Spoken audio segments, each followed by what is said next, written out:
Bom dia, Bom dia, professor. Tudo bem?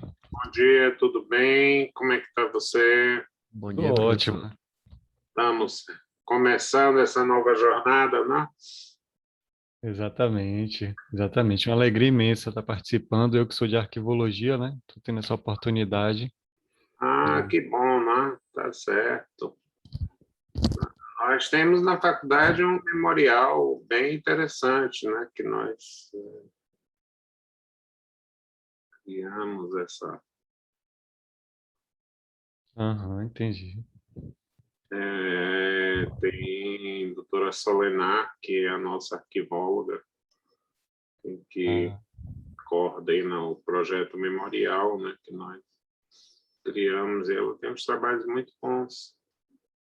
É um profissional ah, muito dedicado. entendi. São áreas Ah, convergentes, né? como é? São áreas convergentes, né? São áreas convergentes, sem dúvida nenhuma, né?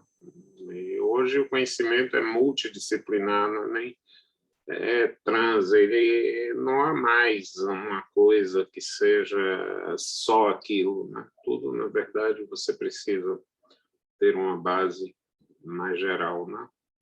Ana Verdade. Paula, bom dia.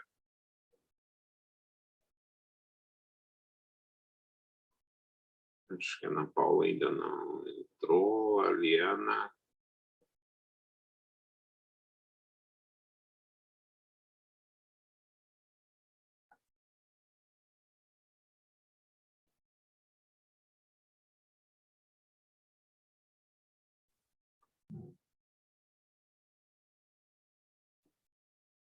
A Liana, bom dia.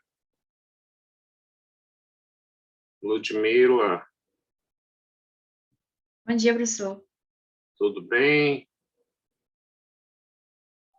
Tudo ótimo. Ah, tá bom. Bem-vinda.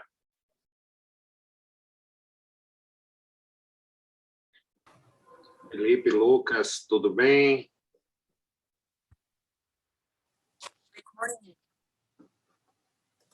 Wesley, bem-vindo.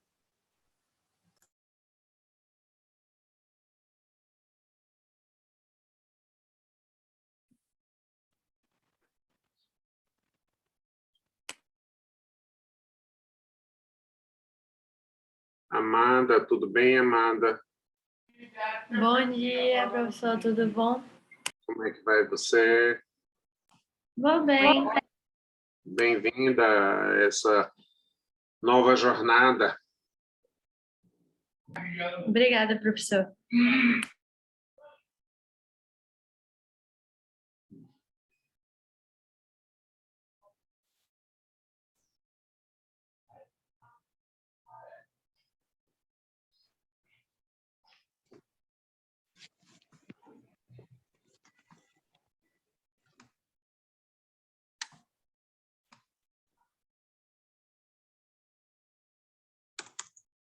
Esperar mais 5 minutinhos enquanto a gente começa a bater um papo, começa a fazer uma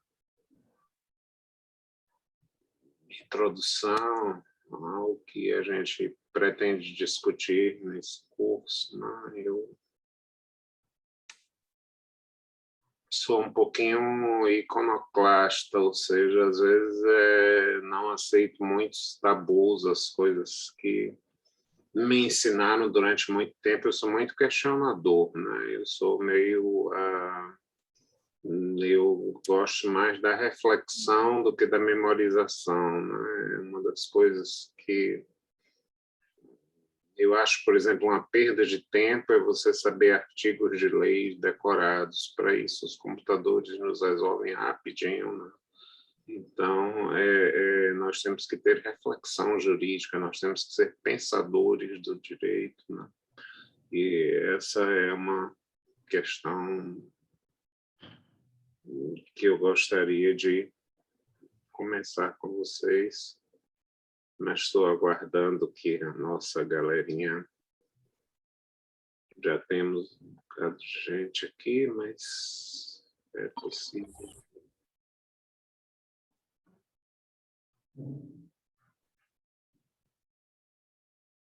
Segunda-feira.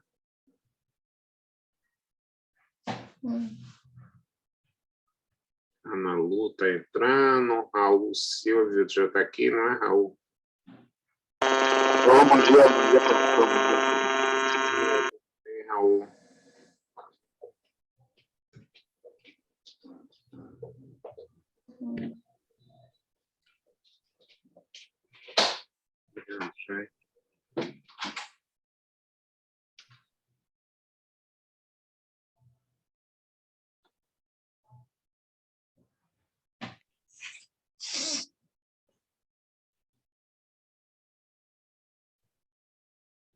Larissa, Ludmila, Hugo, tudo bem, Hugo? Opa, tudo ótimo. Tudo ótimo, senhor. Tudo ótimo, tudo tranquilo, graças a Deus. Estamos tendo boas notícias. Ontem, nenhuma morte em Salvador por conta da Covid, né? Graças a Deus. Isso é... E a vacina agilizando um pouquinho, né? Já Verdade. Eu tomei minha primeira dose hoje. tomou Então, já a primeira dose hoje? tomei. Qual foi a Tomei a vacina? Pfizer. A Pfizer, né? Isso, As vacinas, aliás, todas são boas, né? verdade. Na verdade, eu tomei a Coronavac, que é menos divulgada, né? Ou a menos, mas tudo bem, graças a Deus. Não tive nenhum sintoma, não. O risco é a gente não deixar chegar a Delta, né? Que é a variável mais, talvez menos letal, mas mais transmissível, né? Eu acho que Delta é.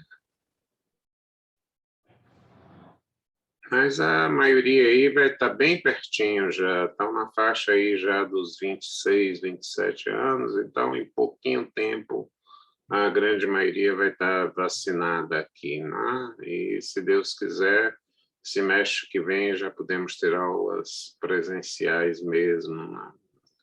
Ou pelo menos um misto. Eu acho que as aulas online não vão ser abolidas, né?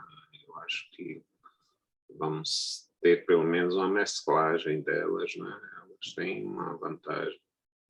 É um aviso para vocês, não que a presença de vocês, inclusive para tirarem dúvidas, para interagirem, para não me deixarem sozinho também, né? Eu tenho um problema de solidão terrível. É muito importante, mas as aulas são gravadas, viu? Então, vocês vão ter disponível no AVA as aulas gravadas no próprio dia, né? Então, nós não esperamos. Então, a aula de hoje, antes das 18 horas, vai estar disponível no AVA, né? Mas isso não dispensa, evidentemente, a frequência, né? Não é porque fazer ao vivo é melhor do que ver a gravação. Você está interagindo, está, na verdade, fazendo isso. Um pouquinho sobre a metodologia. Acho que já temos um número suficiente,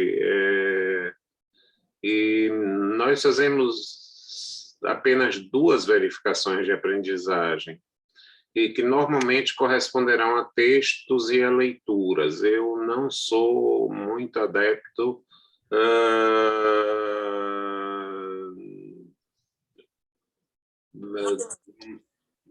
de um método tradicional de prova, responda isso, o que é aquilo, e etc., onde você tem que memorizar. Então, às vezes, eu prefiro ser mais provocativo, desenvolver várias possibilidades de raciocínio, do que encontrar uma resposta certa, até porque a vida não oferece respostas certas. para todas as coisas. Isso vale tanto nas ciências exatas, por exemplo, existem 3 modelos conhecidos de física: a física newtoniana, não é? A física einsteiniana, de Einstein, e a física quântica, que eu vou citar só um dos nomes, Max Planck. E cada uma delas, ela reflete um momento, né? Para a física do movimento normal, você vai usar Newton, né? Que descobriu aquela história quando uma maçã caiu na cabeça dele. Vocês acreditam nisso? Eu não sei não, mas pelo sim, pelo não, vamos dizer, diz que Newton cai a maçã na árvore e aí ele começa a pensar sobre a gravidade, né, de que os corpos se projetam e qual é a aceleração em que eles se projetam, né, e qual é a velocidade com que eles se projetam. Eu sei que, olha, eu não sei se a história é mais que a maçã é a fruta mais prestigiada da humanidade, desde Adão e Eva, né, que Eva oferece a Adão o fruto proibido, né, o furto proibido, né, que a palavra é só trocar uma letra, né, o que era o fruto era também o furto, porque a maçã era a fruta proibida ou o fruto proibido, né. E depois nós vamos ter o Isaac Newton, né, Sir Isaac Newton, né, que a partir da queda de uma maçã, ele constrói a teoria da gravidade. E o terceiro homem da maçã é o Steve Jobs, né? O Steve Jobs que lança os produtos da Apple, ou, se alguém preferir o inglês mais britânico, da Apple, né? Então, esses 3 momentos da história universal da maçã, olha que título bonito, né? História universal da maçã, é uma coisa assim bem interessante para a gente refletir de que as realidades elas são mutáveis. E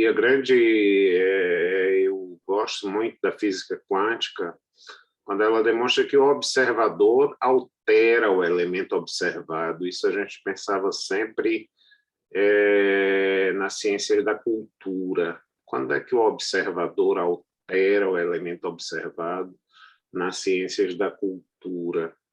Veja bem, se você está observando de perto um fenômeno e as pessoas percebem sua presença, elas mudam o comportamento,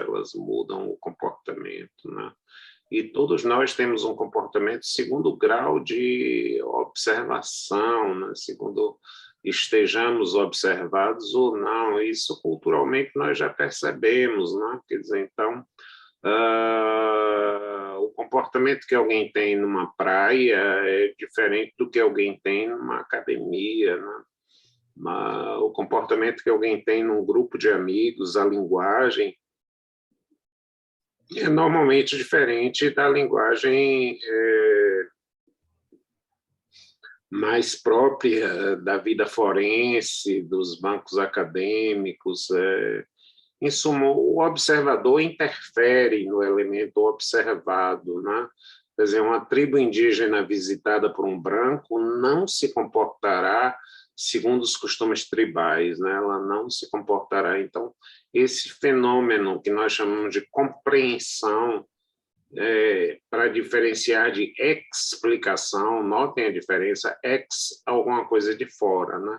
E com significa, na verdade, um estado de compreensão, cujo o êxtase, segundo se diz, é a contemplação, que vejam a palavra templo, é um estado onde você mergulha mais profundamente num processo de conhecimento. Isso cai na prova. Primeiro, não tem prova. Segundo, eu quero de vocês raciocínio, eu não quero de vocês memória. Os computadores têm, né? E hoje com o 5G, eu, aliás, sou terrivelmente contra o 5G. Aí vocês vão dizer, Celso, por quê? Será que a gente está mesmo informado que é essa questão do 5G? Vamos fazer uma brincadeira aí, só para começar. Alguém tem uma opinião formada sobre 5G? Se eu disser essa palavra 5G, o que é que ela desperta em vocês? Alguém quer dar um palpite, alguma opinião? Vamos puxar, fazer um esquentamento somente, isso aí. Só, obviamente, que eu não vou perguntar sobre 5G no curso de Direito Administrativo, né? Mas que reação desperta em vocês quando eu falo 5G? Quem quer arriscar aí? Diga aí, Amanda, 5G puxa você para quê? Me puxa para internet, velocidade, agilidade, nesse sentido. Perfeito, é isso mesmo, nos chama a atenção da internet. E você, Raul Silvio, que está aí caladinho? Um acesso mais rápido, mais dinâmico, uma velocidade maior de informação. Uma velocidade maior de internet. Tá bom. E Laura, o que acha, Laura? Laura, 5G para você. Velocidade de internet, uma internet nova que surgiu agora, uma forma mais rápida. Puxa, a mesma coisa que eles. O que vem sempre na cabeça da gente, né? E já que estamos aí, você, Lara. Lara Almeida. Lara não responde. Geisa, você quer dar uma opinião, Geisa?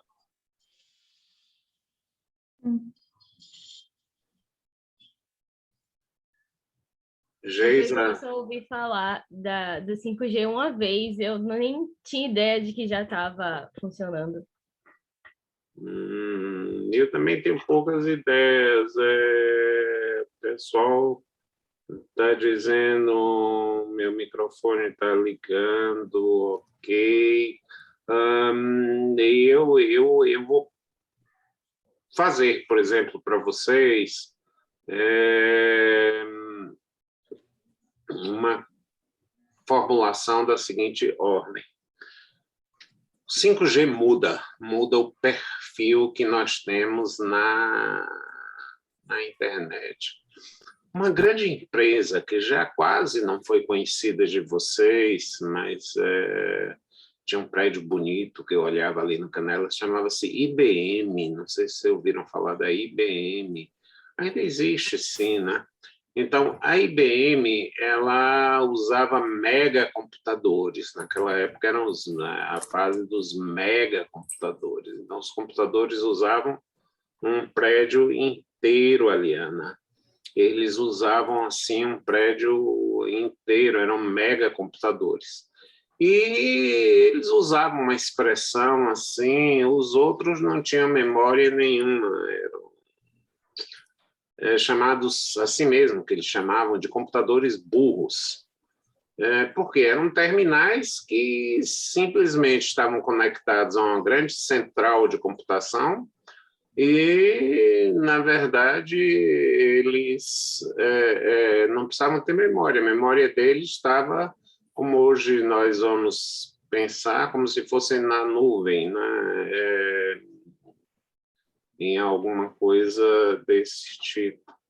Então, o 5G é um retorno dessa nova sistemática. O que é a ideia? 4 mega empresas, provavelmente uma quinta no mundo, estão disputando os chamados mainframes, ou seja, a forma de armazenar os dados. Então, você, teoricamente, pode ter um celular de menor complexidade, mais barato, teoricamente, mas porque a memória dele vai estar arquivada por um grande armazém de arquivamento que é uma mega empresa. Então, o mundo inteiro vai estar com os elementos guardados nessas 5 empresas. Agora, vocês imaginem a possibilidade de se hackear uma dessas 5 empresas de mainframe. Mainframe significaria os megacomputadores. E aí, quais são as vantagens do 5G? O 5G ele dá respostas mais imediatas, porque ele responde em tempo real. Aquelas máquinas são super potentes, o que o seu celular não consegue, né? Então, elas transmitem as coisas numa velocidade muito grande. Então, por exemplo, se você usa um cartão magnético, a resposta e a identificação do usuário são imediatas, não há nem em fração de segundos, você já sabe o que é. Isso numa catraca, por exemplo, de metrô ou de qualquer outro lugar, é fundamental, porque 1 minuto perdido ali vai atrasar uma fila muito grande. Mas na nossa comunicação, ela não vai ter grande resultado com preço a pagar, que significa que os seus dados vão estar disponíveis e armazenados em poucas empresas, né? Vão estar disponíveis e armazenados em poucas empresas, né? E aí, vejam bem, qual é o custo, na verdade, de você ter 5G? Primeiro, você tem que fazer todo um equipamento, muito provavelmente trocar os aparelhos celulares que estão hoje em vigor, que estão hoje em uso, né, em vigor, mania de jurista, né? E captar essas informações vindas sempre da matriz, da fonte. Você vai ter a sua fonte que vai armazenar tudo.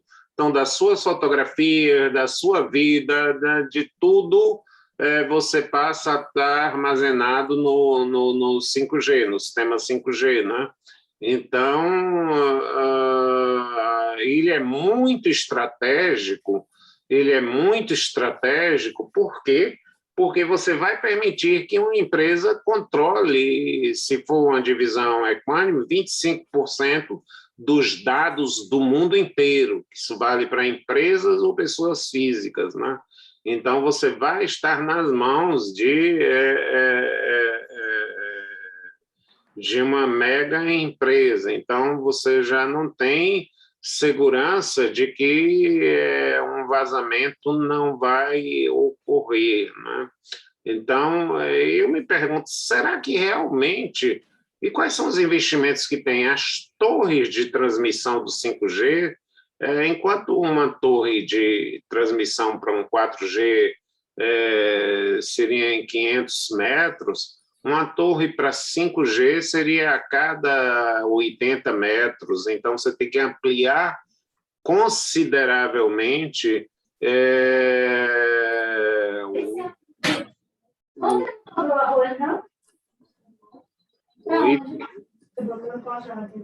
Quando vocês quiserem interferir, fiquem à vontade, viu? Que a gente está só pensando. Eu acho que um direito tem que ser um direito que trabalhe a realidade prática. E aí eu vou... Já eu encaixo e eu digo o que é que eu penso juridicamente dessa questão. E aí, vejam bem, o investimento previsto para que a gente pudesse ter um 5G no Brasil inteiro, na Faria Lima, em São Paulo, é mais barato, né? Mas se saiu da Faria Lima, perderia o 5G e cairia para o 4G. Mas para você fazer isso, seria alguma coisa como 10 bilhões de dólares. Então, nós precisamos fazer no Brasil um investimento de 10 bilhões de dólares para ter o 5G. E aí vem a seguinte pergunta. É essa uma prioridade para o Brasil? Será que realmente está nos fazendo falta um 5G? Num país onde você tem uma quantidade de crianças abandonadas, falta de leitos hospitalares, um atendimento que, embora seja bem estruturado e bem arquitetado, ele, na verdade, não atende o SUS à população inteira. O que é melhor? Investir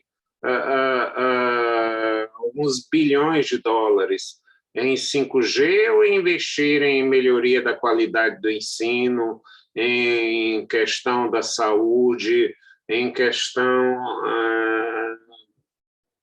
da infraestrutura de transportes?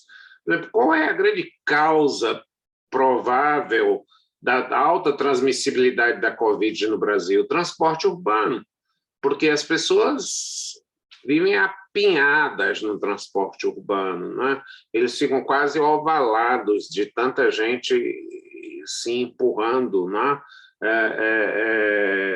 No transporte urbano. Então, será que o 5G é realmente uma prioridade? Será que, na verdade, se diz, olha, mas o 5G vai ser financiado pelas empresas que queiram explorar? Sim, mas ela vai cobrar do usuário, né? E, na verdade, os valores vão sair do Brasil como um todo, sejam dos usuários, dos consumidores, de terceiros, do Estado que tem que dar a infraestrutura. Então, tudo nós temos que pensar como prioridade. E está aí um tema fantástico que pouca gente tem escrito sobre isso, que são as decisões trágicas na administração pública. E aí eu já tento dizer, decisão trágica é o seguinte: você tem que optar por uma coisa e abandonar outra. Você tem que, na verdade, escolher um caminho e abandonar outro, né? Você tem que buscar uma trilha e deixar a outra para trás, né? Então, nas decisões trágicas que a vida nos oferece, nós vamos pensá-las juridicamente. E quando eu digo, se eu disser assim, é inconstitucional o gasto público com o 5G, aí você diz, por que, Celso? Eu digo, olha, se você quiser o argumento mais raso que eu possa ter, eu diria o artigo 227, eu sei por acaso, porque às vezes eu tenho usado esse exemplo, diz que a prioridade absoluta para o Estado brasileiro é a criança. A criança será alvo de prioridade absoluta, etc, etc, etc. Então, enquanto eu tiver crianças abandonadas, crianças subnutridas, crianças vivendo em áreas de esgoto a céu aberto, não parece prioritário estabelecer em si investimentos para chegar ao 5G. Não parece prioritário para chegar a esses investimentos como 5G. Estocolmo, por exemplo, diz o seguinte, eu não tenho condição de fazer a Olimpíada de Inverno porque eu tenho déficit habitacional. Eu estou falando de Estocolmo. Estocolmo disse, eu tenho déficit habitacional e eu não tenho dinheiro para investir em Olimpíadas de Inverno. Já o Brasil tinha dinheiro para investir em Copa do Mundo, em Olimpíadas simultaneamente. Ele construiu, não sabe o que fazer, está virando alvo de ocupação as casas dos atletas, a chamada Vila Olímpica, que são 120 mil apartamentos criados para uma Olimpíada no Rio de Janeiro, que passa por todas as carências, que vive hoje uma das crises mais delicadas que nós podemos ter em relação à Covid, e, no entanto, lá foram feitas 120 mil moradias para os atletas durante os Jogos Olímpicos, né? Então, se eu não tiver um direito capaz de ajudar na solução das chamadas decisões trágicas, e aí eu já estou falando, eu puxei o 5G, por quê? Porque eu hoje abri o meu e-mail e oferta 5G. Mentira, porque se você não tem estrutura de 5G, você pode ter até um telefone habilitado para isso, mas ele não vai operar em 5G. E aí eu disse, será que, na verdade, essa decisão de ir para o 5G é a prioritária em relação ao saneamento básico? Será que eu, na verdade, preciso mais de 5G ou de saneamento básico? A Organização Mundial da Saúde diz que cada dólar investido em saneamento básico propicia uma economia de 5 dólares, portanto, um múltiplo de 5, em hospitais, em internamento hospitalar. Então, isso vai, digamos, de encontro, isso se choca com a ideia de que, olha, isso é bom, isso é ótimo, isso é maravilhoso. As vantagens e desvantagens no direito, elas são comparativas. Elas são comparativas. E sempre você estará diante de uma adição trágica. Se você hoje já estiver essa ideia, eu já vou estar satisfeito só em passar essa ideia na aula de hoje sobre decisões trágicas. Quer dizer, daqui a pouco vocês vão dizer, a aula dele é uma tragédia, porque eu estou falando de decisões trágicas, né? Mas, vejam bem, a Amartya Sen um filósofo que eu gosto muito, ele conta um caso bem interessante, que 3 crianças se apresentam ao diretor de uma escola, né, com uma gaita, pequeno instrumento, um realejo também chamado, né, e todas 3 querem a propriedade dessa gaita encontrada num terreno da escola. E o diretor lhe pergunta e diz, diga os motivos pelos quais você quer ser o dono disso aqui. Bom, é porque foi eu quem achou. E o diretor disse, é bem razoável, sou você quem achou, é você quem deve ser o dono. Mas ele resolve escutar o segundo. E ele diz, por que você quer ser o dono? Porque só eu sei tocar gaita aqui. Que adianta ele ficar o dono de uma coisa que não era dele, que ficou aqui no campo da escola e não vai ter nenhum sentido. O senhor vai dar um instrumento que ninguém adquiriu diretamente a alguém que não vai saber tocar essa gaita e vai servir de quê? Eu, pelo menos, posso animar o pessoal tocando a gaita, etc, etc. E ele aí ouve o terceiro, e o terceiro disse, por que você quer ter a gaita? Se eu sou o único que não pode comprar, os outros 2 meus colegas têm condições financeiras de, se quiserem, comprar uma gaita, mas eu não tenho. Eu não tenho um padrão financeiro que me permita comprar uma gaita. Perceberam que é uma decisão trágica? A quem entregar a gaita? A quem entregar a gaita? A quem vocês entregariam a gaita? Essa pode ser uma pergunta, sim. Eu disse a vocês que eu não faço perguntas de decorar. Mas se eu perguntar a vocês, não essa que já está dada, né? Mas a quem você entrega a gaita é uma pergunta de direito administrativo, tá? A quem entregar a gaita? Alguém quer dar um palpite? Como é que entregaria a gaita? Como é que você faria? Eu entregaria para quem não pode comprar, porque os outros 2 podem comprar e eles comprando, os 3 teriam a gaita. Muito bem, Bruna, é uma possibilidade. Alguém tem outra? Bruna diz, olha, se eu não tenho, parece que tem alguém aí querendo mais. Perfeito. Oi? Eu compraria outras 2 gaitas para entregar para o... Quem está falando aí? Raul compraria mais 2 gaitas, né? E deixaria. Mas, Raul, eu volto ao seguinte raciocínio. Não há verbas, evidentemente, para comprar mais 2 gaitas. Se você tiver recursos ilimitados, a decisão trágica, ela não aparece. Então, o milagre das multiplicações dos pães, ele é uma bela passagem bíblica, mas não é uma possibilidade que se dê no dia a dia, pelo menos, né? Então, Ana Paula, parece.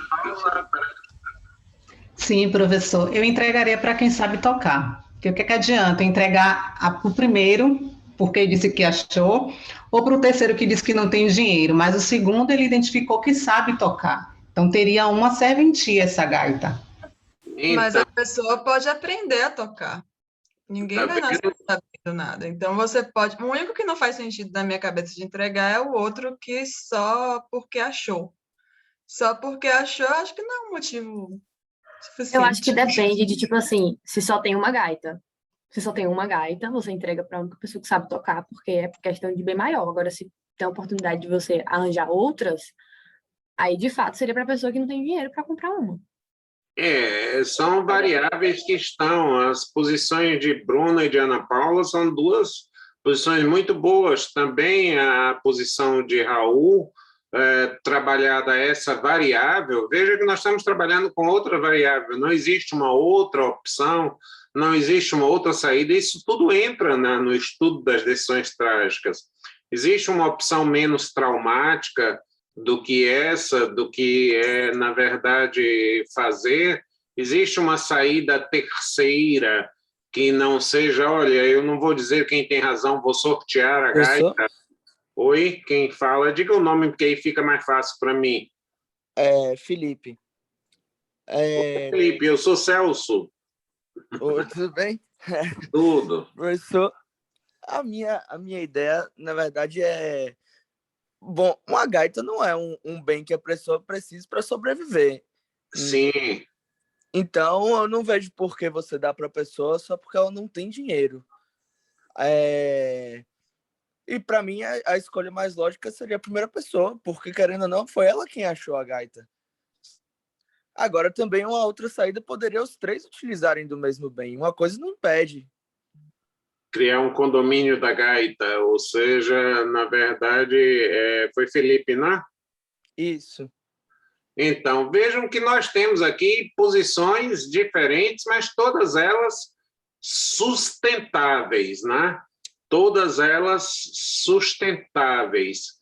E aí eu não vou antecipar essa questão para vocês, não vou dar spoiler para vocês, mas olha, a impessoalidade na administração pública, ela é baseada na existência de um critério sustentável, a existência de um critério que se sustente.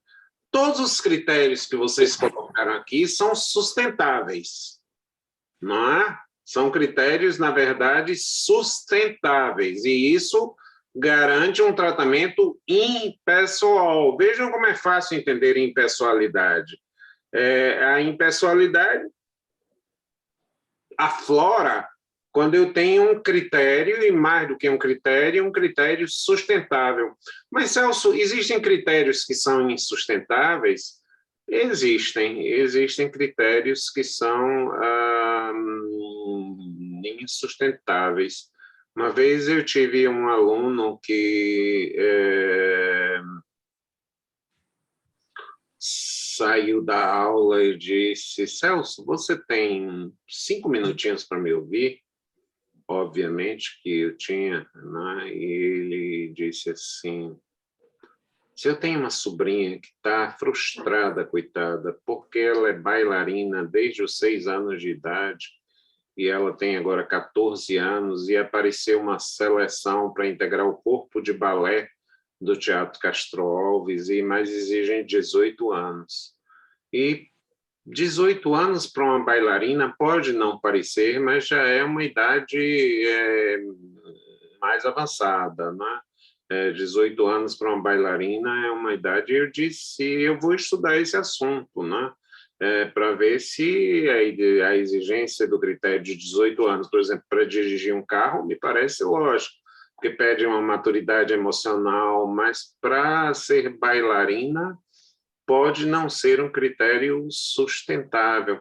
E aí fui pesquisar sobre o assunto e fiz com ele uma petição muito bem fundamentada, modéstia à parte, para a Procuradoria-Geral do Estado, que reduziu a exigência para 14 anos. Ela ficou feliz da vida, exatamente mostrando que o critério para se admitir uma bailarina de ter 18 anos era um critério insustentável, com base na precocidade com que se forma uma bailarina, né? Com base na precocidade com que se forma uma bailarina.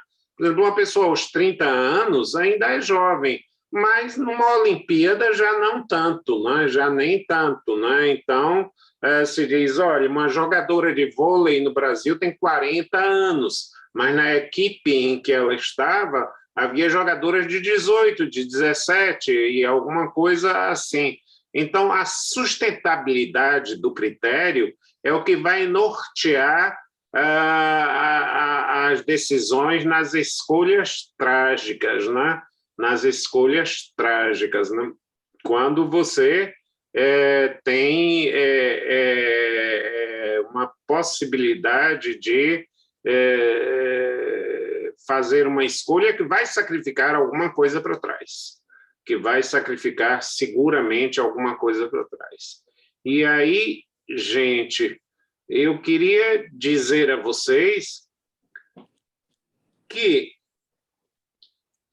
a escolha trágica que envolve a adoção de um critério sustentável, pode não ser necessariamente o melhor, mas seja um critério sustentável, não envolve a adoção de escolhas insustentáveis, por óbvio, né? Se eu estou dizendo que há um critério que é sustentável, não envolve, por exemplo, um critério insustentável. Será que o Brasil precisava de 12 estádios novos para disputar a Copa do Mundo?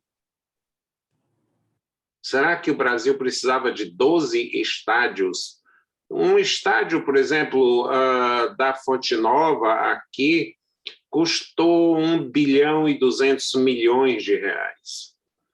E é dinheiro privado, entre aspas.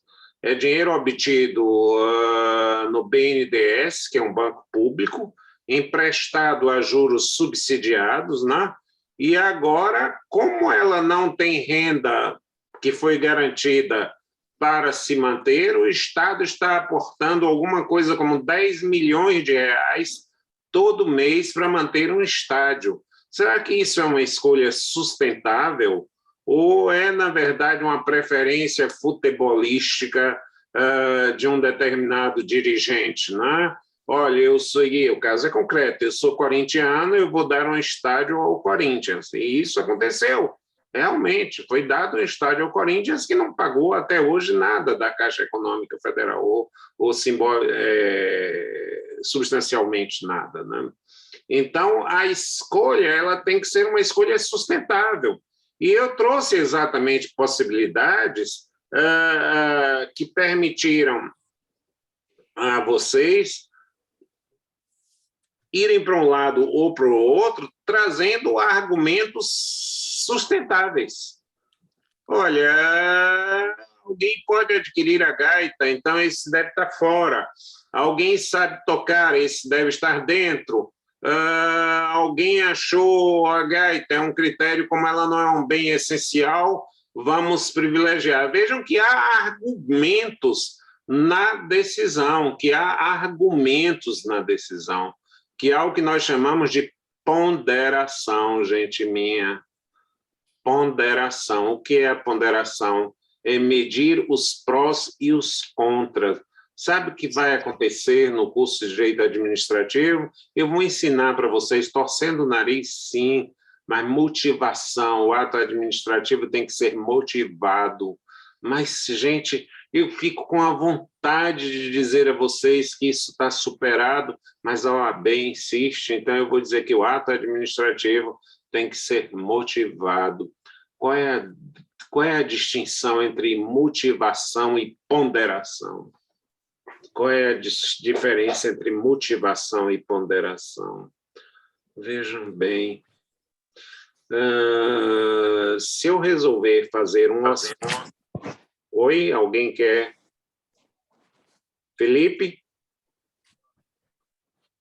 Quem quer interferir aí? Todas as interferências são bem-vindas. Eu quero que essa aula seja coletiva, tá? Eu sou apenas um mentor, um guia, mas eu acho que o papel mais importante é de vocês. Acabou aquela aula de você ficar de um lado do balcão e o outro do lado. Eu acho que as aulas, por exemplo, se eu pudesse, todas as salas de aula seriam anfiteatros, com aquela forma onde ninguém um tivesse atrás do outro, o outro na frente, o professor do lado oposto, né? Então, vamos pensar, qual é a diferença possível entre motivação e ponderação? Eu posso motivar a criação de um hospital? Posso motivar a criação de um hospital. Todo mundo, quem vai ser contra a criação de um hospital é a pergunta. Então, um prefeito lá no interior, na cidade da Bahia, eu vou usar a minha terra, porque pelo menos vocês ficam sabendo qual é, e eu posso falar mal porque é minha terra. Casa Nova, perto de Juazeiro, viu? Isso aí, quem não souber, não passa. Tá? Casa Nova, tá? Casa Nova fica a 60 quilômetros de Juazeiro. E tem um hospital absolutamente precário. Tem um hospital absolutamente precário. Uma tomografia não se faz, um raio-x tampouco, nada. É um hotel de 5ª categoria e só, né? E o melhor que alguém faz é ir direto para Juazeiro. Bom, e aí a questão é a seguinte, será que Casa Nova precisa de um novo hospital?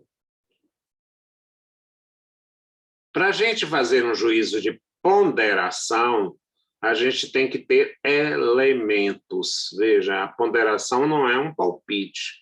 A ponderação é como mais ou menos, você diz 2 mais 2 são 4, tá? Mas aí você precisa... Agora, quando eu disser que o seno ao quadrado de alfa mais o cosseno ao quadrado de alfa é igual a 1, você precisa pensar um pouco mais. Então, há ponderações que vêm mais imediatamente, outras dependem de um raciocínio. Então, deixem eu fazer aqui um exame de ponderação sobre hospitais. O governador do estado diz, eu quero construir mais um hospital em Salvador. E se eu disser, eu sou contra, vocês dizem, você é maluco. Como é que o governador quer construir um hospital aqui mais em Salvador e você diz que não é a prioridade? Vamos pensar no seguinte. Existem estudos estatísticos que apontam que o quadro de demanda de saúde no Brasil é de 80% da demanda para a saúde básica ou a saúde primária. O que é a saúde básica? É aquele garoto que tem desidratação, é alguém que tem pressão alta, é alguém que tem indisposição estomacal, é alguém que tem diabetes, é alguém que, na verdade, foi contaminado e tem verminose.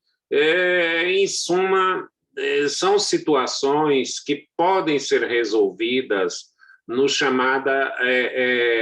chamados ambulatórios ou até em casa, né?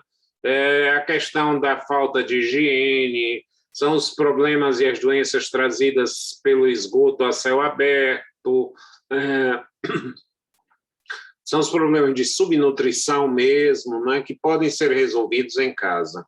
Então, 80%, isso é um dado, dizem que de Israel, que foi um dos grandes ministros da história, dizia que há 3 espécies de mentira. A mentira comum, a mentira de lavada e a estatística. Né?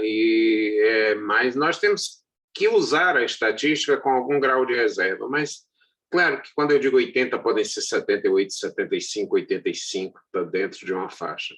Mas numa faixa, numa ordem de grandeza disso, 80% é a saúde básica.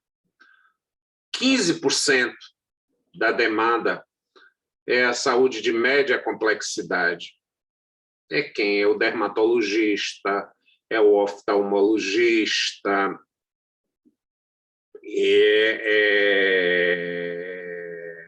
é o ortopedista, não é? Já são, digamos, do grau de complexidade média, aquelas chamadas especializações. Então, nós temos aí 80 mais 15, 95. E 5% são os casos que exigem internamento, que são de alta complexidade, né? E aí você inclui a questão da oncologia, né? Os diversos cânceres e daí por diante, a Covid em grau avançado, etc, etc, etc. Então, eu preciso atender a demanda dos 80%. O Hospital Geral do Estado é um hospital muito bom. Se Deus me livre e eu tiver um problema de queimadura, por favor, me levem para o Hospital Geral do Estado e não para o Hospital Aliança. E olhem, eu estou falando mal do Aliança porque não quis patrocinar essa aula. Então, por quê? Porque o pessoal do Hospital Geral do Estado já tem experiência em queimaduras, em lesões por instrumentos pérfuro-cortantes, em facadas, vamos chamar numa linguagem mais rude, né? Enquanto que o pessoal do Aliança não está acostumado a isso, né? Agora, qual é o problema do Hospital Geral do Estado? É o de que você não encontra um posto de saúde para um braço quebrado, para uma torção do dedo, e aí vai lá para o Hospital Geral do Estado. Você, na verdade, superlota, hiperlota, e qualquer superlativo vale o hospital, e ele não consegue dar um bom atendimento, por falta de atendimento na saúde básica. Naquela coisa, qualquer médico, qualquer profissional pode tratar desse tipo de coisa. Então, como é que eu faço a ponderação entre o posto de saúde e o hospital? Eu sei que com o valor de um hospital eu construo 10 postos de saúde. Tá? Eu construo 10 postos de saúde. São Paulo tem adotado essa política de ampliar muitos postos de saúde e está esvaziando os hospitais. Está esvaziando os hospitais. Então, como é que eu construo ponderação? Com elementos de faturação, de medição de fatores, Vejam que eu saí do 5G, né, para trabalhar com vocês um argumento jurídico da maior relevância para mim. E, com certeza, para vocês também. Eu só quero que vocês pensem nisso agora. Quer dizer, como é que eu vou, na verdade, praticar a administração pública sem fazer a ponderação? E o que é a motivação? Bruna, você queria falar alguma coisa? Não. Então, o que é, na verdade, a motivação? Gente, motivar é algo razoavelmente simples. Eu digo, vou construir uma escola de bom nível no bairro da Graça, num terreno vizinho à faculdade de Direito. Quem vai ser contra a construção de uma escola de ensino fundamental no bairro da Graça? Ninguém, todo mundo. É motivo, é fácil. Agora, se eu ponderar, será que entre Graça e Mussurunga, quem tem mais necessidade dessa escola? A que público eu atendo? Qual é a demanda escolar no bairro da Graça e qual é a demanda escolar no bairro da Mussurunga? Percebem que aí há uma diferença entre motivação e ponderação? Porque quando eu ensinar a vocês, ou quando eu trouxer para vocês a discussão, a motivação do ato administrativo, vocês já vão olhar que isso não é a maior maravilha do mundo. Isso é o que, infelizmente, os professores vêm ensinando o tempo inteiro. Então, os professores dizem, olha, o ato administrativo é emanado de autoridade competente, deve ser motivado, deve ter uma finalidade. Pronto, eu vou dizer isso na hora certa, no momento certo, como diria o ministro da Saúde, no dia D, na hora H. Né? E então, motivar é o tipo da coisa assim, que corretor de imóvel sabe fazer. Se ele tem um apartamento muito barulhento, ele vai convidar a pessoa para visitar sábado e domingo, porque o trânsito é menor. Né? Então, ele vai dizer, olha, que apartamento bom e tal. Se ele tem um apartamento mais escuro, ele vai chamar num dia ensolarado. Ele disse, olha, veja como é esse apartamento, porque num dia chuvoso o apartamento vai precisar de lâmpadas acesas, etc, etc, etc. Então, motivar é encontrar os prós. E ponderar é encontrar os prós e os contras e verificar qual é, na verdade, a prevalência entre um e outro. Gente, se não tiver claro, a Ana Lu está querendo intervir, Ana Lu? Oi, Ana Lu. Não, professor, é porque meu áudio estava ligado quando eu retornei para a aula. Não tem problema, então aproveita e fala alguma coisa, diz o que você está achando, vamos lá. Vamos perder a timidez. Qualquer coisa vale aqui não tem resposta errada, até porque eu não sei a certa. Não, professor, nada a comentar, não, só estou achando interessante só os exemplos que o senhor está trazendo para mim. Uhum.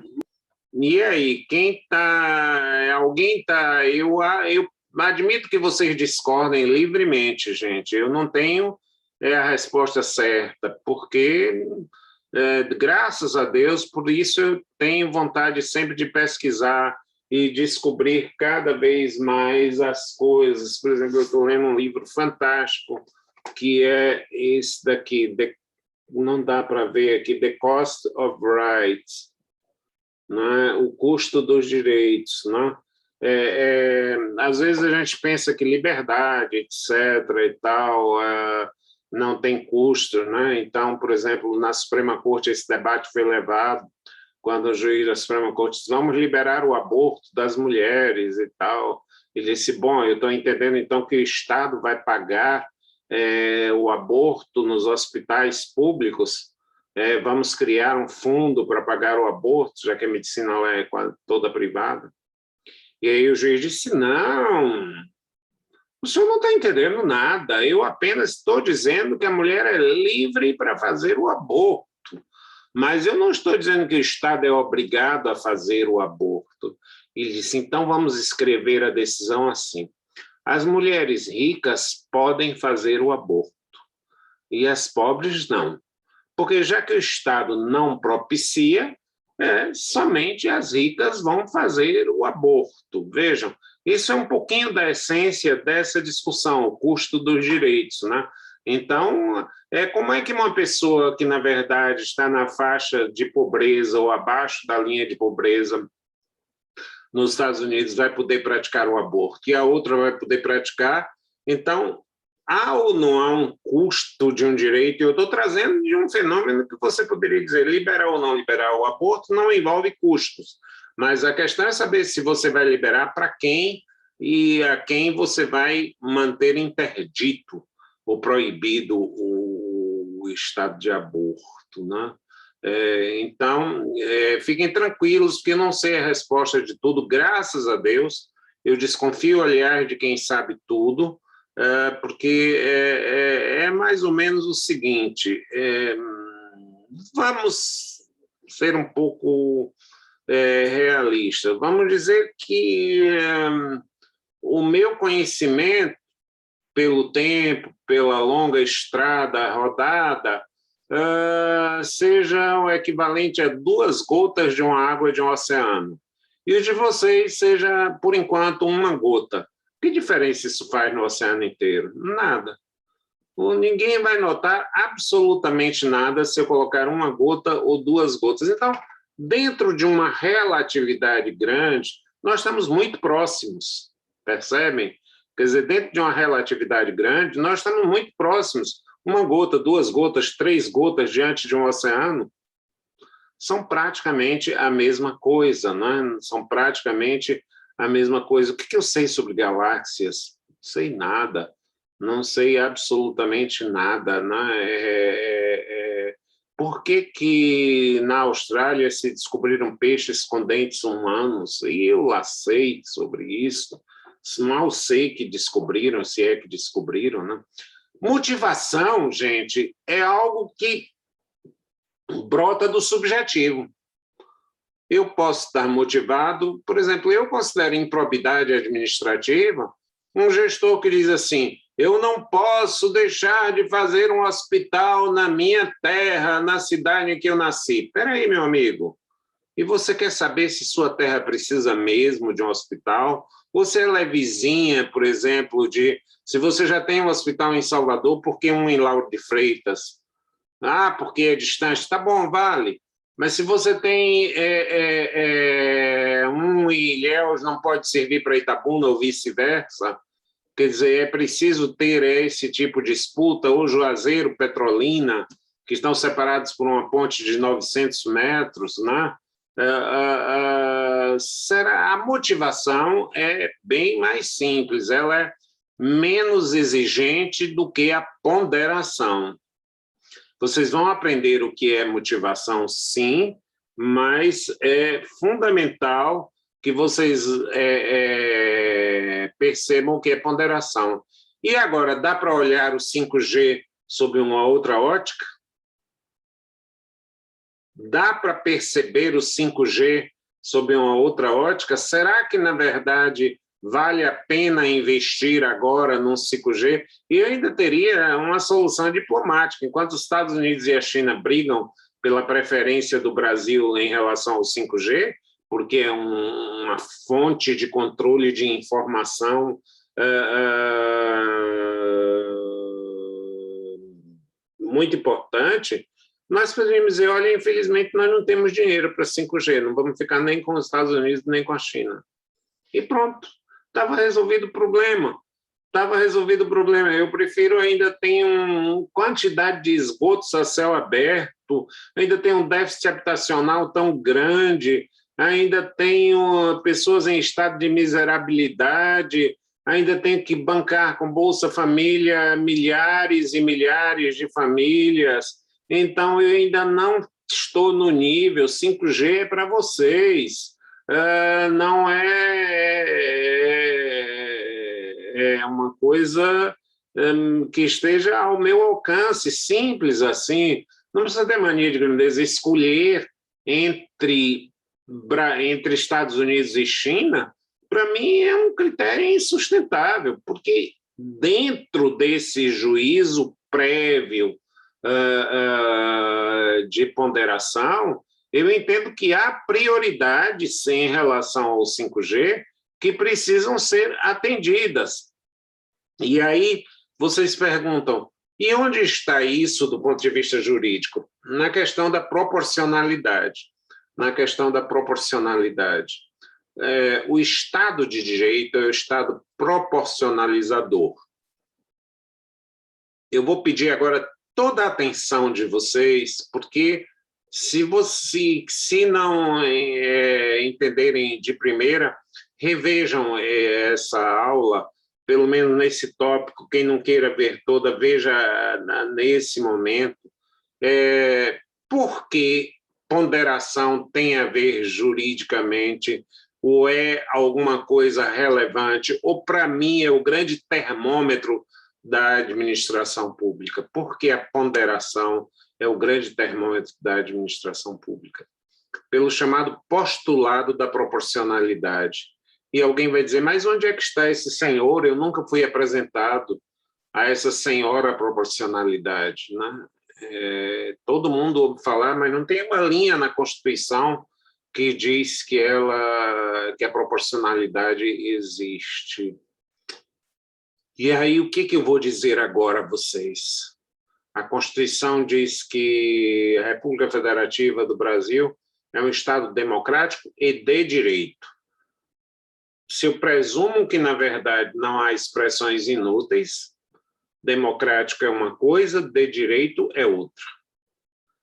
O Estado de Direito é uma expressão histórica,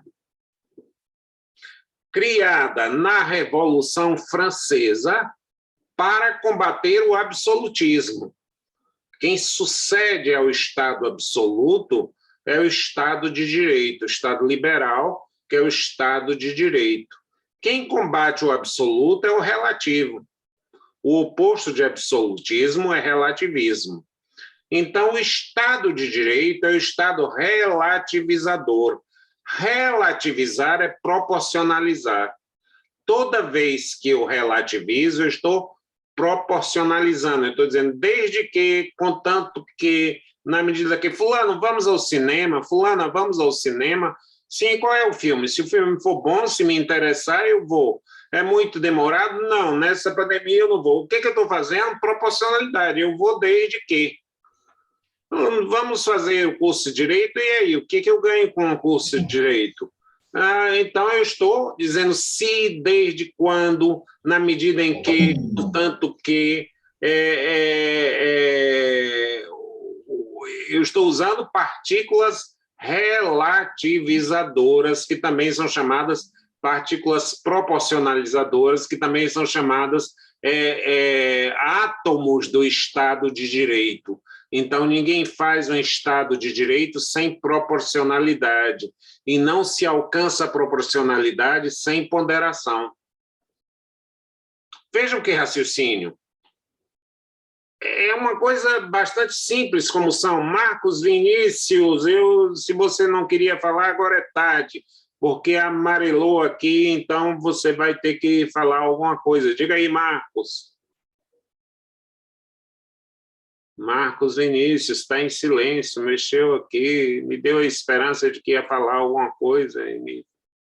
Estou brincando, Marcos. Você não, ninguém é obrigado. Então, vejam lá.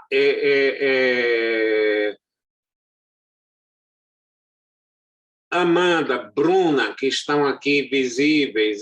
Gente, não vou obrigar ninguém a aparecer na tela. Que ajuda, ajuda, né? Que ajuda, ajuda. Que contribui, contribui, né? Para a gente não se sentir tão sozinho, né? Até porque os gestos fisionômicos, a mímica facial, é uma das formas que vai motivando a própria aula. E você avança aí, a cara está de quem não compreendeu, e o jeito está de quem está entendendo, e está gostando. E a pessoa concorda, mas acha enfadonho. Não, a pessoa discorda, mas acha interessante o ponto de vista. Em suma, essa mímica facial, ela nos permite essa questão. Por isso, eu faço um apelo. Eu não tenho, na verdade, nenhum poder, eu acho constrangedor pedir às pessoas que se ponham na tela, né? Mas os que puderem fazê-lo, quando quiserem e quiserem intervir, então vão poder fazer, né? Isso, muito bem, Ana Lu. Olha, o meu discurso está dando certo. Olha lá, as mulheres, e os homens vão deixar as mulheres na frente? Olha a guerra aí. Está vendo? As mulheres estão dando de 3-0 nos homens, está vendo? Olha, temos aqui Bruna, Amanda e Ana Lu, todo mundo dentro dessa coisa. Então, gente, opa, Lívia também, tá vendo? Olha, goleada para as mulheres, goleada aumentando, gente. Ludmila, chegando aí, nossa, os homens estão perdendo feio, viu, gente? Caramba! Como os homens estão perdendo feio. Eu tenho agora no meu time Bruna, tenho Amanda, tenho Ana Lu, tenho Lívia e tenho Ludmila. E quantos homens eu tenho? 0 na tela. 0. 5-0. Tá bom? Tomem jeito vocês e apareçam. Então, a proporcionalidade, obrigado a vocês que estão aqui na tela comigo, a proporcionalidade é um juízo de ponderação. Você só vê se alguma coisa é proporcional quando você faz uma ponderação. Geisa, parabéns, Geisa, que bom, Geisa chegou, que maravilha, estamos ampliando de 6-0. Ah, tá vendo? Aí, Geisa, a proporcionalidade, ela exige uma ponderação. Então, quando é que eu digo que alguma coisa é desproporcional? Quando a ação não corresponde à reação.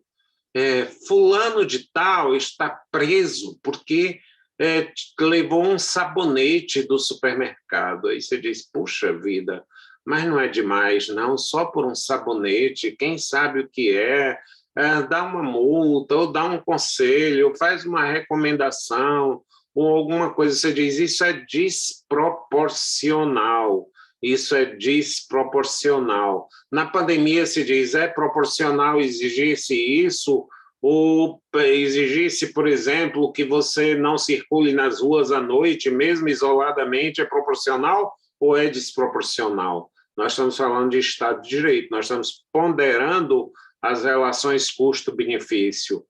Frequentar os templos. Então, as pessoas disseram, olha, quando as pessoas vão para o templo, vocalizam, porque cantam hinos e podem espalhar salivas. Então, isso tem. Aí eu digo, olha, então, realmente, a liberdade de crença não significa a liberdade de culto. Eu vou construindo um raciocínio de ponderação. E essa ponderação, ela está, na verdade, ligada à proporcionalidade, que, por sua vez, é correspondente ao Estado de Direito. Então, ponderação é instrumento da proporcionalidade, que é tradução do Estado de Direito, porque é o Estado relativizador, porque se contrapõe ao Estado absolutista. Se contrapõe ao Estado absolutista. E isso vai me permitir, com o trabalho das decisões trágicas, Lívia, isso vai me permitir, Ana Lu, com a questão das decisões trágicas, né? Porque eu terei que fazer A e não B. Isso não é, na verdade, uma questão teórica. Por exemplo, eu fui diretor da Faculdade de Direito e tinha a opção entre usar uma verba para livros na biblioteca ou criar um memorial. E aí eu ouvi inúmeras cabeças, pessoas, inclusive da arquivologia, e disseram, olha, professor, tem documentos aqui que não vão resistir ao tempo. Quando alguém quiser fazer, é tarde. Eu digo, eita, meu Deus do céu, o livro eu posso comprar depois. E eu vou optar e tomar uma decisão trágica, né? Tomar uma decisão trágica. Memorial ou mais livros para a biblioteca? Memorial porque o material do memorial poderia perecer. A ata de fundação da Faculdade de Direito, já escrita naquela caneta daquela época, etc. Materiais que não chegam ao pergaminho, mas que vão, discursos que se encontravam ali feitos, doações que foram feitas na faculdade. Então, a escolha foi feita num jogo de faturação, de prós e de contras, de prós e de contras. Então, nós precisamos pensar, olha aí, olha, o daí Semi apareceu, está com uma foto que não está ao vivo, mas já é alguma coisa, né? Já é o golzinho de honra masculino, né? Já é o golzinho de honra. Oi? Eu estava indo para o trabalho esses dias e eu vi uma discussão na rádio que eu achei bem interessante, falando sobre essa questão da obrigatoriedade da vacina, se seria possível, se não seria. E eu sempre vi meio como contra essa questão, mas a discussão, os argumentos do lado do cara eu achei tão interessante, porque ele falava que, além de ser essa questão de saúde pública, era também uma questão de dinheiro público, porque quanto mais pessoas não se vacinariam, mais seria questão de internação e custos hospitalares, etc. E isso acabou mudando um pouco essa visão de pensar, porque eu lembro muito das discussões de direitos fundamentais, essa questão de medir, de ponderar, como o senhor está falando, os direitos, a liberdade individual, a liberdade coletiva, a saúde coletiva e tal. Perfeito, Bruno. Bruna, espetacular, Bruna, esse seu raciocínio. Em cada momento nós estamos ponderando. Olha, eu posso obrigar a vacina ou eu devo dispensar a vacina? Mas será quais são os reflexos pessoais desse tipo de coisa? Por exemplo, eu devo permitir que alguém dirija embriagado? A resposta é mais simples. Não, porque essa pessoa vai causar danos a terceiro, no mínimo vai superlotar os hospitais, olhando muito friamente, sem o lado humano. Então, houve a chamada Guerra das Vacinas, no início do século XX, onde o governo queria obrigar mesmo as pessoas fisicamente. Então, a ponderação nos remete ao que me parece uma postura mais adequada, Bruna, que seria o quê? Uma obrigatoriedade indireta. Tá bom, você não quer se vacinar, não viaja, não frequenta restaurantes, não vai em locais mais públicos. Então, como proteção à comunidade, garantindo um mínimo fundamental da liberdade individual, né? Na medida em que eu deva garantir um grãozinho da liberdade individual para permitir que sobreviva e que floresça a floresta do coletivo, né?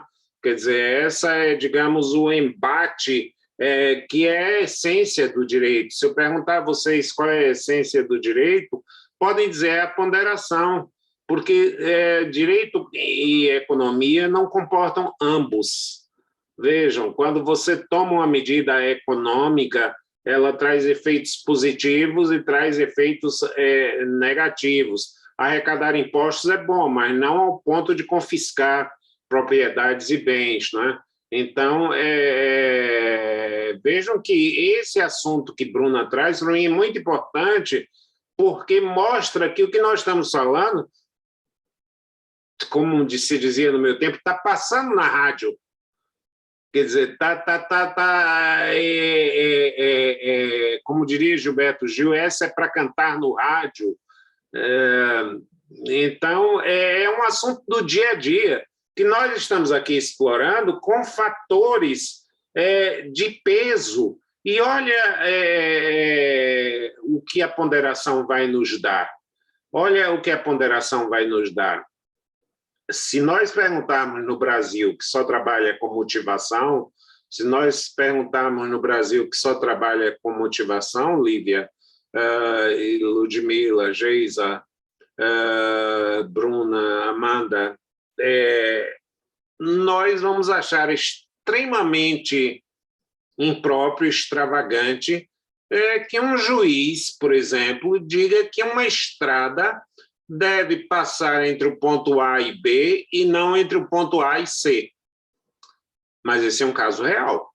Um administrador, a administração alemã, quis fazer uma estrada, são dois casos reais. Quis fazer uma estrada e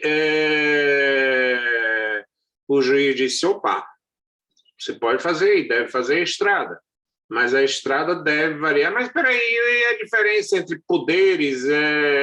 Como é que fica a separação dos poderes? E aí eu vou dizer a vocês... Essa aula vai até que horas? 12h20, não é isso? Mais ou menos. Bom, eu não sou muito preocupado com o horário, não, viu, gente? Se vocês estiverem já com a cabeça cansada, quando quiserem, mas vamos lá. Eu acho que o importante não é quantidade, é qualidade, né? Você tentar dar, e pode estar certo de que eu dou o melhor de mim. E se eu não passar alguma coisa, é porque eu não tenho nenhuma... Acho muito cretino alguém dizer eu guardo o pulo do gato. Eu tinha um professor que dizia isso, o pulo do gato eu não passo para vocês, não. E tal. Pois eu passo tudo que eu acho que eu estou descobrindo e até minhas dúvidas, né? Então,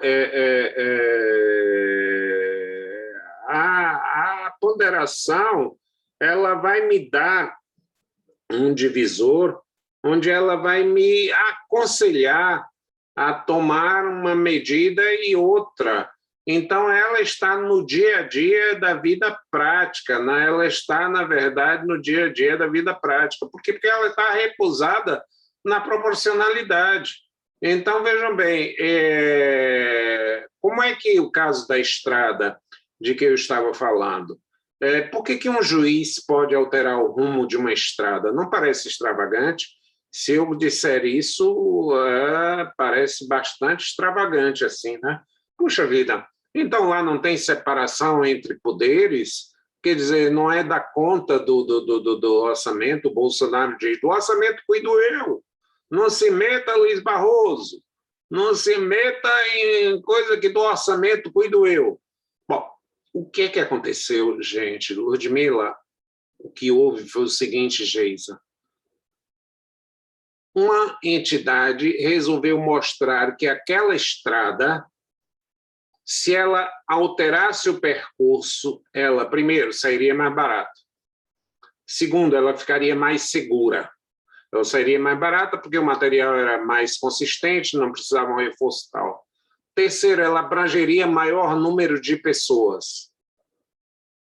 Mais econômica, mais segura, maior número de pessoas. Quarto, ela conseguiria atingir o percurso em menor tempo. Ela conseguiria uma redução de velocidade. E agora, senhor juiz, diante desses dados, o que o Estado alemão tinha a dizer? Estado, realmente eu não fiz exames aprofundados nesse nível. E o juiz disse, então, estamos de acordo em que o rumo da estrada vai ter que mudar. Porque não depende da sua vontade. A vontade em direito privado é a excelência. A vontade em direito público é a excrescência. A vontade em direito público é a excrescência. O que eu quero, disse que Jânio Quadros teria feito uma frase dizendo o seguinte, filo porque quilo. Fiz porque eu quis. Eu não acredito que Jânio era tido como um gramático, como um cultor da língua portuguesa, mas fazer porque quer é, no mínimo, atrabiliário, é, no mínimo, arbitrário, é tudo que não é o Estado de Direito. Vocês têm uma expectativa de que eu venha para cá falar de direito. Eu não posso dizer, olha, gente, eu sou cristão, vou ler a Bíblia. Aqui, não é? Eu sou cristão, vou ler a Bíblia. A moça que trabalha comigo, não está nos ouvindo, é testemunha de Jeová e passa um tempo inteiro me falando. E aí eu escuto, mas porque quero escutar, mas eu não posso chegar aqui e por mais que eu queira e quisesse ou fazer esse tipo de coisa, porque há uma proteção à expectativa. Essa proteção às expectativas é o que dá a segurança jurídica. Olha como as coisas estão muito imbricadas. O que é a proteção das expectativas? É o que vai me dar segurança jurídica. E eu só tenho segurança jurídica quando as decisões são ponderadas, quando eu posso saber por quê e por que não, por que sim e por que não. O que é essa proteção das expectativas? Todos nós já ouvimos falar de razoabilidade, na verdade. Alguém não ouviu falar de razoabilidade? Todo mundo já ouviu falar de razoabilidade, né? Eu falei de proporcionalidade, agora quero falar de razoabilidade. São coisas um pouquinho diferentes, mas o Supremo Tribunal não conhece essas diferenças e confunde muito, fala numa razoabilidade proporcional, numa razoabilidade proporcional, que é uma coisa bem distinta. Eu vou contar a vocês um caso. Eu adoro contar causos, tá? Aquelas histórias era uma vez, tal, só que eu aproveito casos reais, a vida me ensina assim, coisas reais. Eu cheguei um dia numa loja de conveniência e queria comprar algumas coisas lá e tal, já era um pouco tarde. E eu passei para comprar, fiz minha cestinha e comprei. E lá na frente deu para ver claramente que o cidadão queria comprar um maço de cigarro, um pacote de cigarro. E ele aí veio, os pacotes de cigarro, eu não fumo, mas já vi muitos, vocês certamente já viram, tem aquelas advertências que o Ministério da Saúde usa, né? E cada uma delas vem, o cigarro gera o câncer, o cigarro, não sei o que lá. Aí o camarada, muito ingenuamente, vira-se para a moça do caixa e disse, não, a da impotência não, troque pelo menos pela do câncer ou por outra coisa, porque tinha uma que dizia que o cigarro gerava impotência, né? Bom,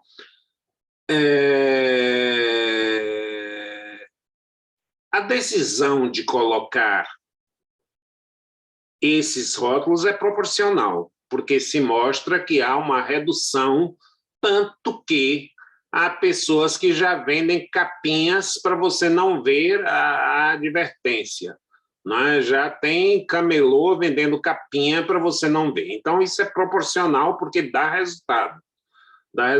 Mas houve um momento em que o Ministério da Saúde, os estudiosos, seguindo o modelo americano, acharam que as advertências estavam muito brandas e depois tornaram as advertências mais diretas. Né? Antes era só o fumo é prejudicial à saúde, não existem quantidades seguras de cigarro, e aí eles passaram a atacar mais fortemente imagens terríveis de pessoas, figuras humanas destruídas, né? O fumo ataca direto os pulmões. Bom, e acontece que ele deu 30 dias para que a indústria produzisse cigarros e só os vendesse com esse novo rótulo, com essa nova rotulagem. E a indústria de cigarro disse, pode até ser proporcional, mas não é razoável. Eu estou com um estoque imenso distribuído do Oiapoque ao Chuí, né? Eu estou com um estoque imenso do Oiapoque ao Chuí, e eu não posso trocar em 30 dias tudo isso, não. E aí, o tribunal entendeu que, o Superior Tribunal de Justiça, se não me engano, entendeu que era proporcional exigir-se, porque a relação de causa e efeito era essa, mas não era razoável tão pouco tempo, porque você não podia quebrar a crença de que as zonas de conforto podem ser respeitadas, de que as coisas não mudam dentro de uma situação. Então, eu estou mostrando a vocês que era proporcional trocar o rótulo, mas não razoável trocar em 30 dias. Não havia razoabilidade na troca dos 30 dias. Então, a razoabilidade é a proteção de uma expectativa. O que é uma proteção da expectativa? Eu vou dar um exemplo aritmético, que vai ficar muito claro para a gente trabalhar a proporcionalidade.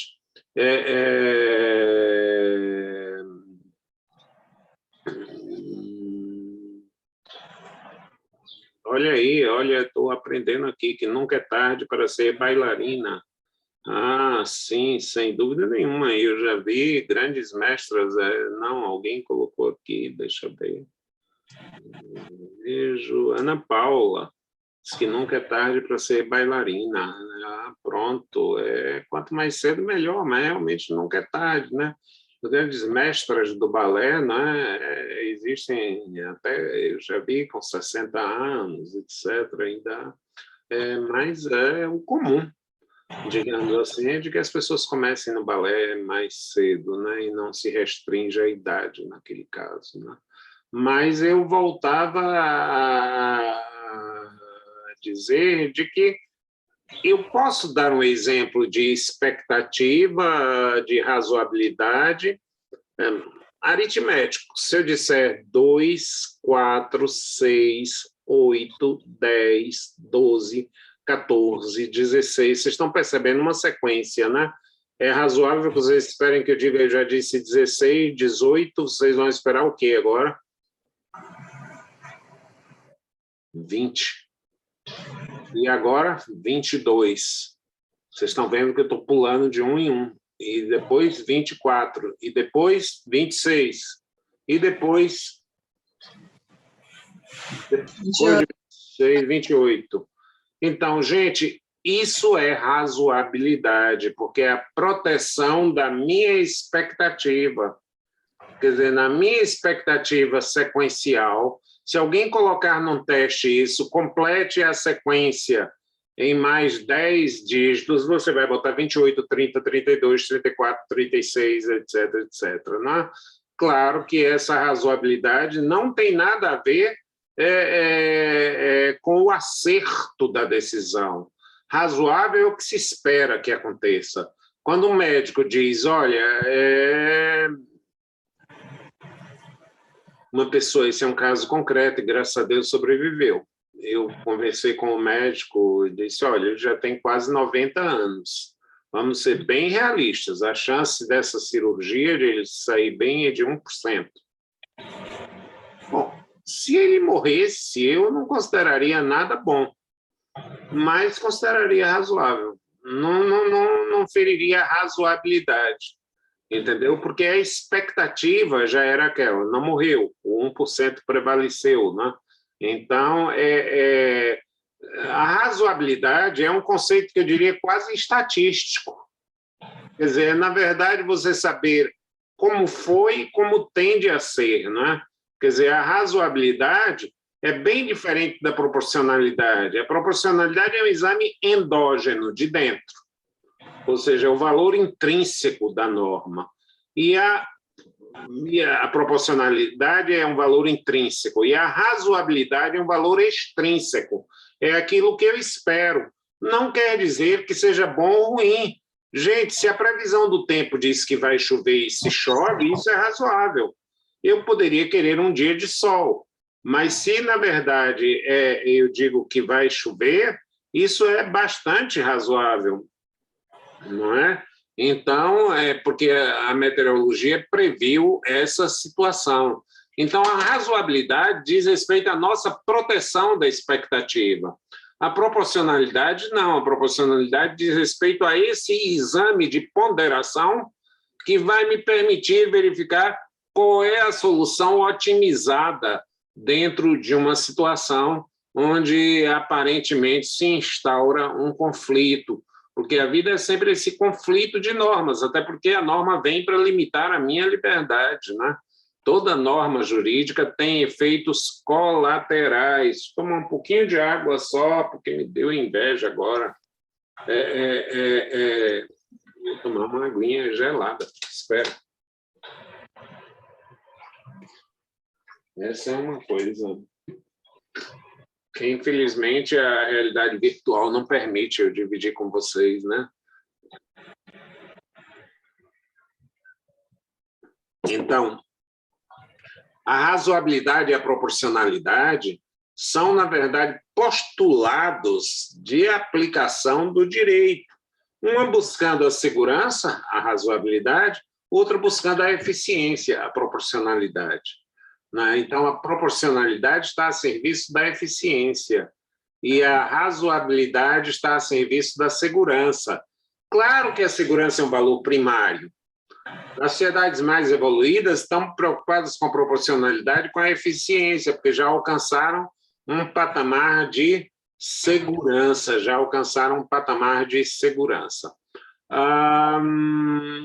Por exemplo, eu acho o sistema processual penal japonês... Eita, Celso, você agora foi longe. Você nem conhece direito processual, quanto mais o japonês, mas vá lá. É isso mesmo. Eu acho o sistema processual penal japonês extremamente anacrônico. Precisava ser modernizado. O réu tem um papel muito... Primeiro, uma pessoa pode ser presa sem nenhum motivo por 3 dias para averiguações. Eu já acho um absurdo. Não, você está preso. Não me pergunte por quê. Eu tenho direito de lhe prender por 3 dias para averiguações. E nesses 3 dias é terrível. A gente fala de civilização, mas eu acho que eles têm muito progresso e com o índice de suicídios que tem, eu me questiono se são realmente civilizados, né? Ou se são apenas um país que progrediu muito. Quanto ao progresso, eu não tenho dúvida. Quanto à civilização, me permito questionar. Então, vejam bem, Geisas queria falar? Não. Não, né? Então,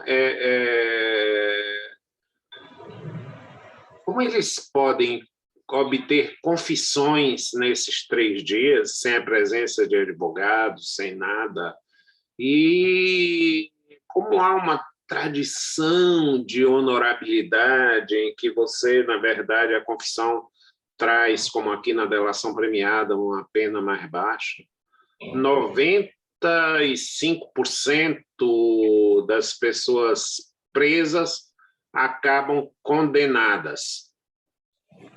Então, é razoável esperar-se que uma pessoa presa vá ser condenada no Japão. É razoável esperar-se. Mas não é proporcional. Do ponto de vista da ponderação, na dúvida, se deve absolver. Quer dizer, na verdade, é melhor absolverem-se culpados do que condenarem-se inocentes. Mas eu estou mostrando que não fere as expectativas do povo japonês que alguém preso seja condenado, porque eles não têm as mesmas garantias. Então, dentro desse quadro de garantias, eles são tão parcos de garantias que eles chegam ao cúmulo de dizer o seguinte: olha, se você entrou numa prisão e é estrangeiro, por isso que é um país, você tem que aprender a falar japonês, porque todas as ordens aqui na prisão são dadas em japonês. Eles lhe dão até telinhas, você tem que fazer um curso intensivíssimo de japonês, porque se você não atende aquela ordem em japonês, você sofre mais sanções, você vai para cubículos menores, etc. Você é obrigado, é difícil dizer isso de um país como o Japão, mas uma das práticas permitidas entre eles é que as pessoas comam com as mãos amarradas, com a boca, usando diretamente a boca no prato, né? Para humilhar mesmo as pessoas, porque eles dizem que a dignidade foi perdida quando você foi preso. Então, do ponto de vista da proporcionalidade, da garantia do Estado de Direito, isso é escandalosamente desproporcional. Mas é razoável esperar-se isso. É razoável. A razoabilidade não diz respeito ao mérito, diz respeito a que você já sabe qual é a regra do jogo, não é? A regra do jogo é aquela regra que você já espera que vá acontecer. Você não pode criar, como diz o poeta, afinal de contas não tem cabimento acabar o jogo no primeiro tempo, né? Então, não, eu já estou ganhando, acaba o jogo, né? Eu levo a bola, né? Quer dizer, então a razoabilidade é a proteção da minha expectativa, boa ou ruim. A proporcionalidade não, a proporcionalidade respeita a uma otimização das expectativas segundo critérios sustentáveis. Segundo critérios sustentáveis. O que é a sustentabilidade no caso da gaita? É difícil de se medir. Na verdade, eu não prometi a vocês de que a proporcionalidade ou a razoabilidade são critérios fáceis de serem resolvidos. Eu disse a vocês que eles têm que ser enfrentados, né? Eu disse a vocês que eles têm que ser enfrentados.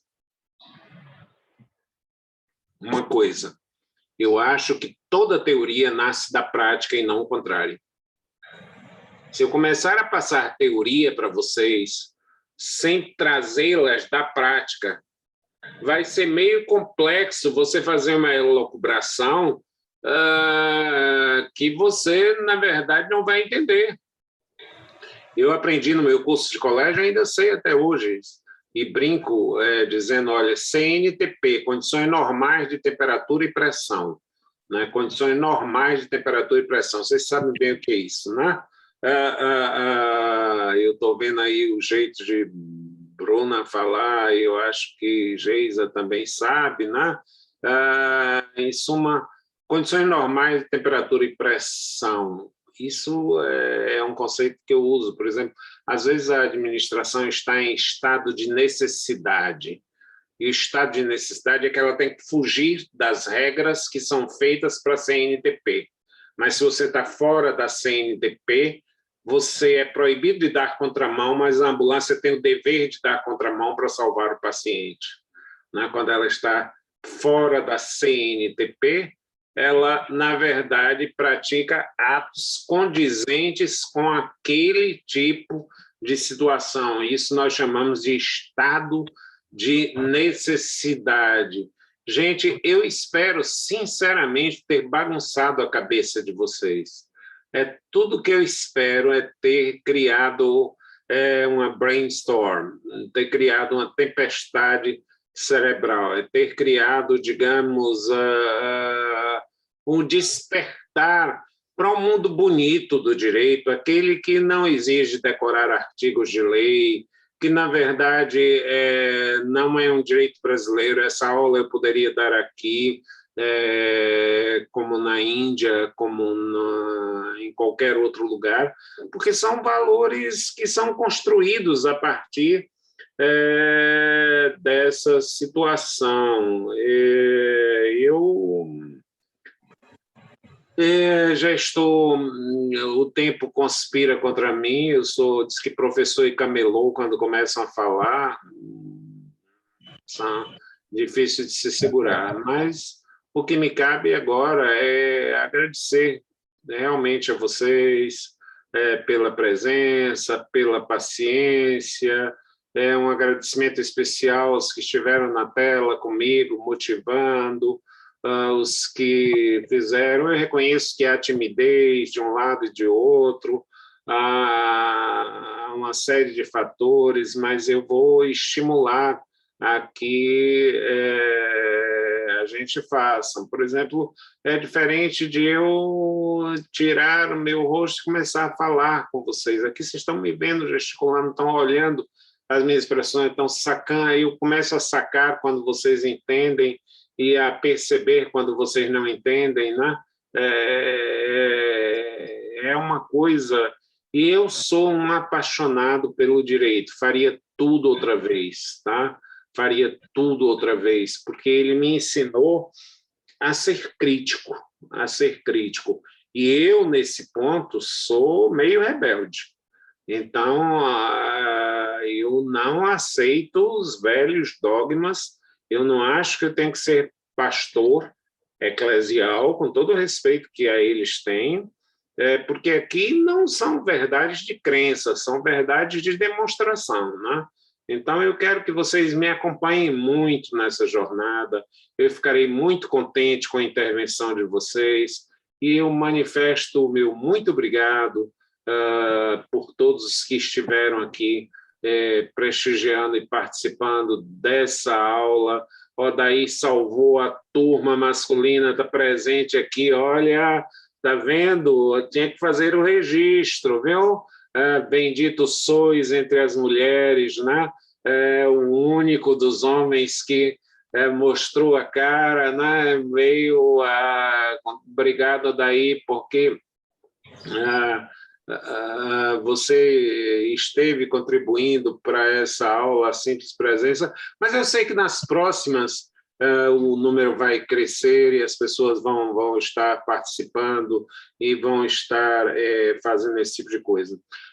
Como eu disse a vocês, somente metodologicamente, vão ser 2 verificações, são todas elas de texto, interpretativas, não tem nenhuma pergunta que exija tempo rigoroso nem memorização, nós damos com um prazo grande o tema sobre o que vamos trabalhar, e são questões que às vezes comportam múltiplas respostas, porque a vida é assim, não há um caminho só, não é? Quem sabe onde quer chegar, escolhe o caminho e como caminhar.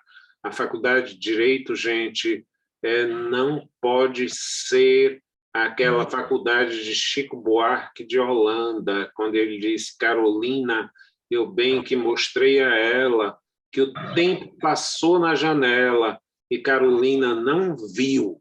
E Chico, que é perverso, diz: e eu mostrei sorrindo, e o tempo passou, ó, que lindo, e Carolina não viu. Então, há, na verdade, uma ideia de que nós fossilizamos as coisas do direito. Então, eu prefiro, na verdade, meu jurista predileto aí nesse caso vai ser Raul Seixas.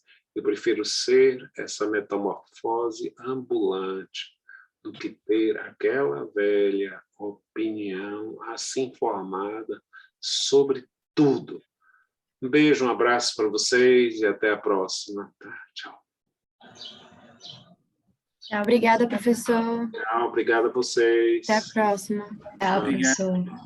Tchau, turminha. Tchau, tchau, professor. Tchau, tchau. Um abração grande. Tchau. Vou encerrar aqui.